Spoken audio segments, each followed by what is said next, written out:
बिस्मिल्लाहिर्रहमानिर्रहीम। आज हमारा टॉपिक है डिफाइनिंग साइबर वारफेयर। ये एक आर्टिकल है, इसका राइटर है Khwaja Dawood Tariq.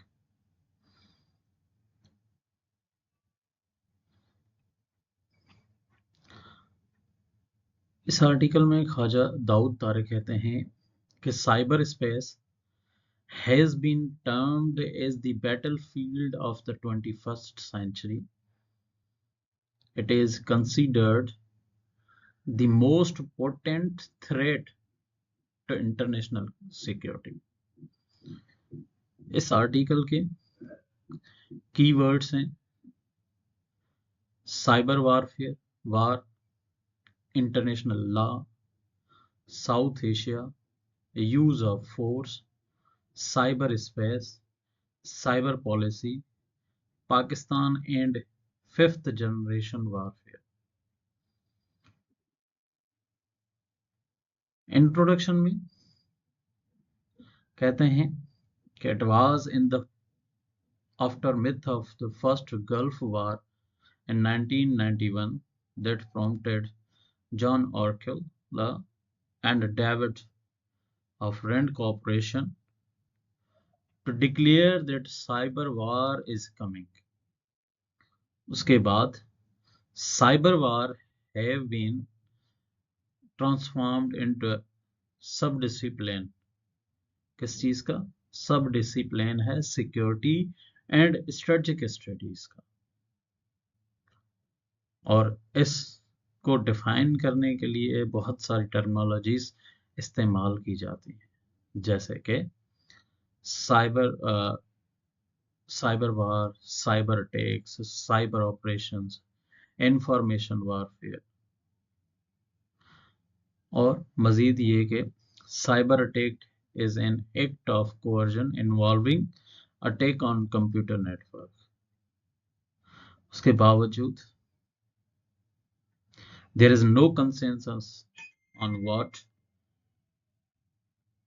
constitute cyber attacks and cyber warfare.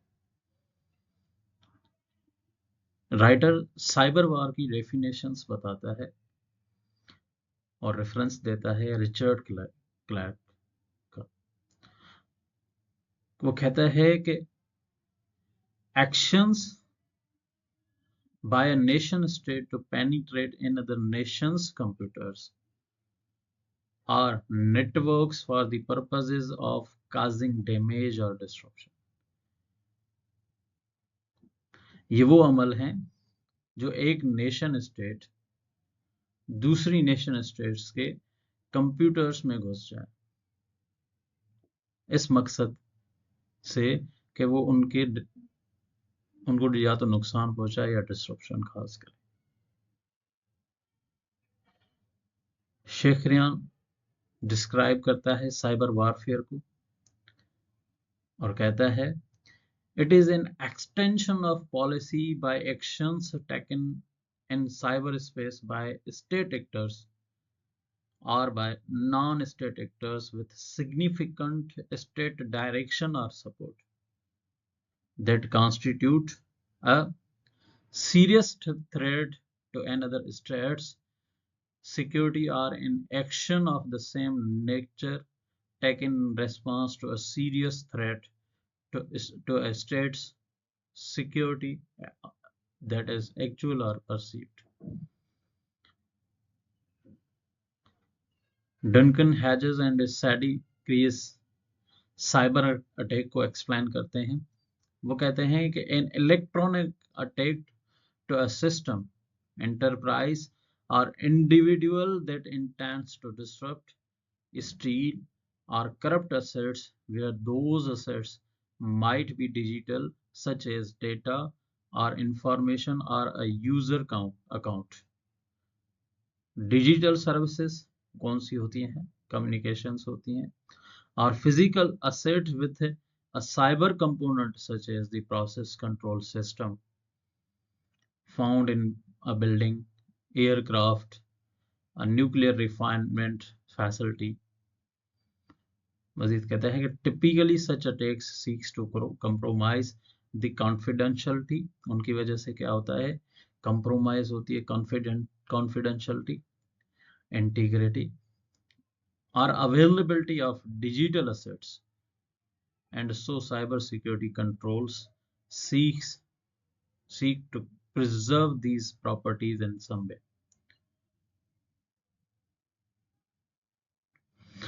Cyber attacks के कुछ एग्जांपल्स हैं और उनकी डिफरेंट डिस्टिंक्ट कैरेक्टरिस्टिक्स भी होती हैं. For example, if a website is hacked and defaced, it can't possibly constitute an act of war. But if a attack is directed towards sabotaging a nuclear reactor, it can be considered an act of war. अब उसमें क्या क्या होता है, एक है type sabotage करने का, स्पनिश करने का, सबवर्जन का. अब use of force and international क्या कहता है, the primary treaties that deal with war and conduct of war are, वो कौन सी हैं, यूनाइटेड नेशंस का चार्टर में जो जिनीवा कन्वेंशन है 1949 का वो है, एडिशनल प्रोटोकॉल्स है 1977 के, at Hague conventions of 1899 and 1907 के. यूनाइटेड नेशंस के चार्टर उसके आर्टिकल 24 कहता है कि दैट 24 प्रोहिबिट करता है the use of force in international politics. मजीद उसमें लिखा है कि all members shall refrain in their international relations from the threat or use of force against territorial integrity or political independence of any state or in any other manner inconsistent with the purposes of the United Nations. In the absence of exclusive treaty underlying cyber warfare, one must rely on Martin's clause in Additional Protocol 1 of 1977, जो जिसमें ये लिखा गया है या वो ये बयान करता है कि in cases not covered by this protocol or by other international agreements, कोई ऐसे केसेस हैं जो ना इस प्रोटोकॉल में उसको कवर किया जा रहा है ना ही किसी और इंटरनेशनल एग्रीमेंट्स में कवर किया जा रहा है, बल्कि civilians and combatants remain under the protection and authority of the principles of international law derived from established custom from the principles of humanity and from the dictates of public conscience. What international law says about cyber warfare? कोई exclusive treaty नहीं है जो इस cyber conduct को address करे, except cyber crime treaty जो 2001 में under the framework of Council of Europe sign हुई थी.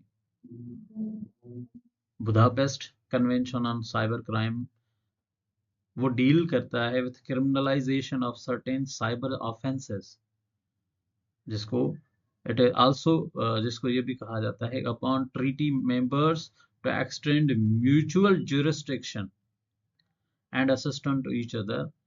This treaty primarily deals with transnational cyber crimes. It is targeted towards cyber criminals as compared to the cyber conduct of nation states. Use of force to achieve political gains is defined as a violation of another state's sovereignty. International law doesn't classify all cyber operations as use of force because of the internet technical difficulties in attribution and effects of operation. कि भाई हर cyber operation को international law use of force नहीं करता, classify नहीं करता उसको, क्योंकि उसमें फिर टेक्निकल मुश्किलात आ जाती है. A conflict between two nations is called an international armed conflict. अगर दो रियासतों में या दो कौमी रियासतों में कोई कॉन्फ्लिक्ट होता है तो उसको क्या कहा जाता है? International armed conflict. Legal precedent in customary international law is rather clear in its interpretation that any action that results in fatalities or destruction of critical infrastructure can be considered an armed attack. Armed attack के बारे में customary international law क्या कहता है? कहता है any action जो that results in fatalities or destruction of critical infrastructure can be considered an armed attack. Any such attack will be dealt under Article 2.4 of the United Nations Charter. The conduct of war is treated under the provisions of international humanitarian law. अगर कोई conduct of वार है तो उसको international humanitarian law के provision under provision of international humanitarian law के under वो उसको deal किया जाए. The victim state reserves the right to exercise self-defense if it perceives that the cyber operation, its impact or scale has reached the threshold of a conventional or kinetic attack. The right to respond will not be limited to cyber operation. It can be kinetic in nature. अब आते हैं कि writer कहता है कि cyber warfare इन south Asia क्या है. The hostilities between two neighbors जो पाकिस्तान और इंडिया हैं, उनके पास न्यूक्लियर वेपन्स भी हैं और वही ग्रेट काज ऑफ कंसर्न है for international community. Cause of great concern for international community के addition of cyber space brings another dimension to their adversary relations. कि भाई दो मुस्तकिल आप एक दूसरे के दुश्मन हैं, उनके पास न्यूक्लियर वेपन्स भी हैं, मगर एक उनकी दुश्मनी में एक नई चीज का इजाफा हो रहा है, वो है साइबर स्पेस या साइबर टेक्स. As mentioned above, there are multiple types of cyber operations. मैंने आपको बताया कि पहले साइबर अटैक्स हैं, साइबर स्पेस है, ठीक है. तो both states have employed whole range of cyber operations against each other. अब आते हैं कि पाकिस्तान एंड फिफ्थ जनरेशन वार क्या है. पाकिस्तान स्ट्रेटेजिक सर्कल्स इस बात को तस्लीम करते हैं, इस बात को तस्लीम करते हैं कि there is the importance of cyber space and the need to secure it. वो इस चीज में भी यकीन रखते हैं कि India is waging fifth generation warfare against Pakistan. और cyber space is the key component of hybrid nature of fifth generation warfare.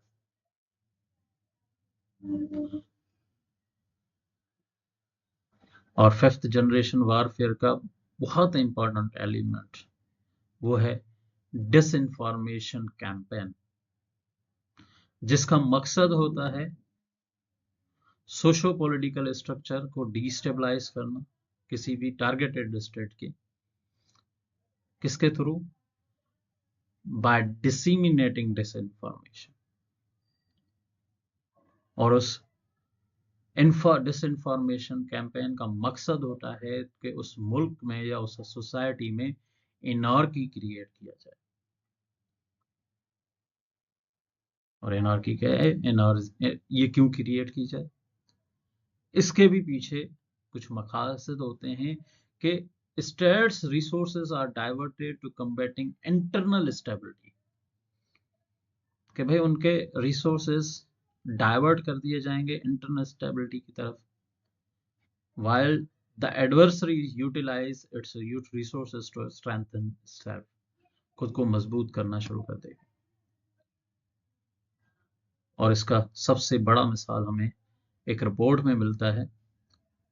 Coordinated campaign, जिसके बारे में कहा जाता है कि coordinated campaign to damage Pakistan से image in international media was uncovered by Brussels-based EU Disinfo Lab. The report published by EU Disinfo Lab details 15 years of disinformation campaign designed to isolate Pakistan. 15 साल तक disinformation campaign चलाई गई पाकिस्तान के खिलाफ, जिसमें 750 से भी ज्यादा फेक मीडिया ऑर्गेनाइजेशन 120 ममालिक में डिसइंफॉर्मेशन पाकिस्तान के खिलाफ फैला रहा था, by promoting Indian interest while discrediting Pakistan.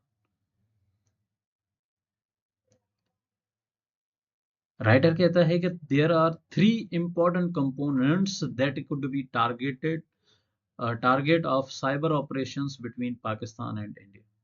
वो कौन कौन से हैं? एक तो है सीधा सीधा सा मिलिट्री इंफ्रास्ट्रक्चर, दूसरा है critical infrastructure.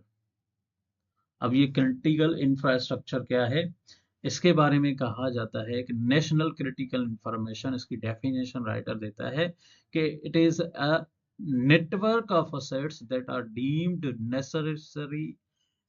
deemed necessary for maintaining normal life। National critical infrastructure में क्या आता है?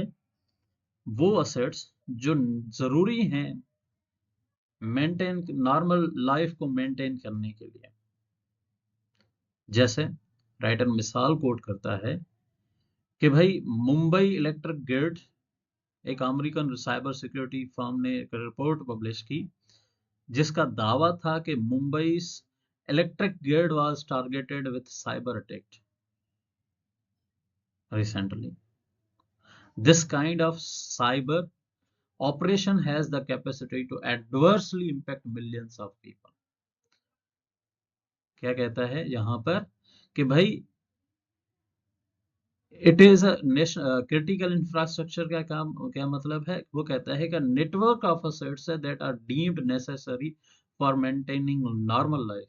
अब इलेक्ट्रिसिटी नॉर्मल लाइफ ही को मेंटेन करती है, अगर साइबर अटैक उस पर किया जाए तो वो डिस्ट्रप्शन होगी। तीसरा है उसमें इकोनॉमी।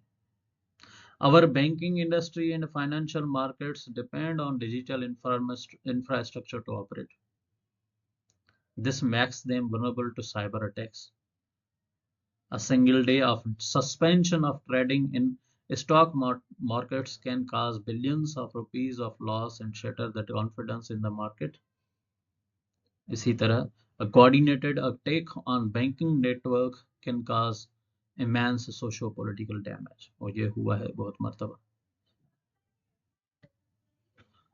राइटर रिकमेंडेशंस देता है कि हाउ पाकिस्तान, कंक्लूजन के साथ वो कहता है कि भाई रिकमेंडेशंस भी हैं। वो कहता है कि how Pakistan can ensure it's cyber security, उसके 3 मराहल बताता है। पहला कहता है कि formulate national cyber strategy. Pakistan के पास साइबर स्ट्रेटजी अभी तक कोई नहीं, जब तक ये राइटर आर्टिकल लिख रहा था 2021 तक। इसमें कहता है कि the first order of business for Pakistani strategist should be to conduct a comprehensive consultation and prepare a cyber strategy. It must define Pakistan critical infrastructure कौन कौन सा है, ये भी डिफाइन करना चाहिए पाकिस्तान को। It needs to be an inclusive policy that ensures adequate security while safeguarding fundamental rights of citizens. कई भाई उस सिक्योरिटी में पाकिस्तानी जो बुनियादी हुकूक हैं शहरियों के, वो भी उनको भी तहफ़्फ़ुज़ फराहम किया जाए। दूसरा वो रिकमेंडेशन देते हैं कि ऑडिटिंग इंफ्रास्ट्रक्चर प्रोक्योरमेंट होनी चाहिए। जैसे ट्रंप एडमिनिस्ट्रेशन ने एक एग्जीक्यूटिव ऑर्डर इशू किया कि हवाई को स्टॉप किया जाए, कंपनी को स्टॉप किया जाए from building 5G communication network in the United Nations. क्यों? क्योंकि उनको खौफ था कि Huawei will provide access to Chinese state that would then have the capability to break through backdoor and collect massive amount of intelligence. Pakistan भी import करता है software and hardware. Pakistan imports most of computing equipment it requires both for its commercial as well as military use. It must devise a mechanism to ensure that every bit of infrastructure that is procured is thoroughly audited. A dedicated organization should be created with sole purpose of ensuring that the cyber infrastructure, उसमें क्या आता है, hardware भी आते हैं और software components भी आते हैं, और सिक्योर फ्रॉम फॉरेन इंटरफेरेंस. जैसे अभी एक लेबनान में डिवाइसेस फटने का वाकयात हुए जिसमें 2-2,500 से ज्यादा लोग इफेक्टेड रहे. तीसरी पॉइंट बताता है सेंट्रलाइज्ड डेटा सेंटर्स रिजीम. इसके बारे में कहता है कि there is a need to create a centralized command that can be mandated to ensure security of data as well as data centers. एक कमांड, सेंट्रल कमांड होनी चाहिए जो इंश्योर करे सिक्योरिटी ऑफ डेटा और डेटा सेंटर्स. और data protection act needs to be upgraded. Role based access mechanism needs to be introduced to protect privacy and establish accountability of officials. कि भाई officials की भी अकाउंटेबिलिटी होनी चाहिए. It is very necessary for strategic stability of the region that India Pakistan establish a bilateral cyber security framework. और यह भी जरूरी है कि इंडिया और पाकिस्तान को bilateral cyber security framework establish करना चाहिए.